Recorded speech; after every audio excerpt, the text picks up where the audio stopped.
De Estados Unidos volvió a denunciar el trabajo esclavo de decenas de miles de médicos cubanos desplegados en todo el mundo. Mario Pentón con más detalles de esta historia. Mario. Sí, hola, ¿qué tal? Estados Unidos realizó muy duras críticas al régimen cubano y específicamente a las misiones médicas que dejan miles de millones de dólares en ganancias mientras los hospitales en el país se derrumban. Desde que acabó la pandemia y el turismo no se recompuso en Cuba, entre otras cosas por la represión y otros factores que son producto de esta, como el daño en la imagen del país, Cuba está haciendo más esfuerzos comerciales que nunca con las misiones. Las autoridades diplomáticas nos cuentan que el gobierno cubano les pide ayuda casi cada día, como mendigos, dando pena por la miseria en Cuba y el hambre que ellos atribuyen al embargo, mientras la mitad de la carne de importación que consumen los cubanos proviene de Estados Unidos y miles de millones en remesas desde Estados Unidos son el sustento de millones de cubanos. Un curioso embargo que alimenta al pueblo cubano, le da medicinas y lo ayuda a vestir.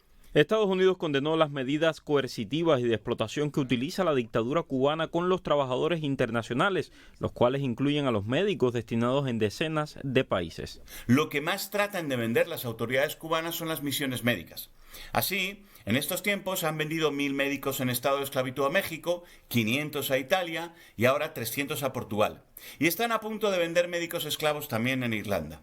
Cuba aún encuentra inmorales, ignorantes o estúpidos que colaboran con la trata de personas y la esclavitud de sus profesionales, como los dirigentes de estos tres países. El gobierno de Cuba continúa utilizando medidas coercitivas para beneficiarse de la explotación y el trabajo forzoso de sus trabajadores internacionales, incluidos los profesionales médicos.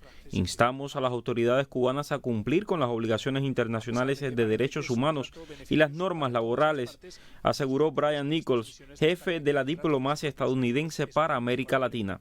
Y el Ministerio de Economía del régimen se vanagloriaba de estos números. Cuando iniciamos esta labor, FHRC y las organizaciones que te mencioné, el número neto era 11.3 billones de dólares que, vuelvo a repetir, se jactaban de recibirlo. Esto es más que cualquiera de las otras actividades que Cuba recibe por concepto de exportación, es más que la industria del turismo, es más que la industria tabacalera, es más que la manufactura. En 2022, la ONG Prisoner Defenders señaló en un informe que las misiones de médicos cubanos son en realidad una modalidad de esclavitud moderna y denunció cómo han llegado a México militares bajo la fachada de personal de la salud. Se ha quedado expuesto ante el mundo entero como lo que realmente es.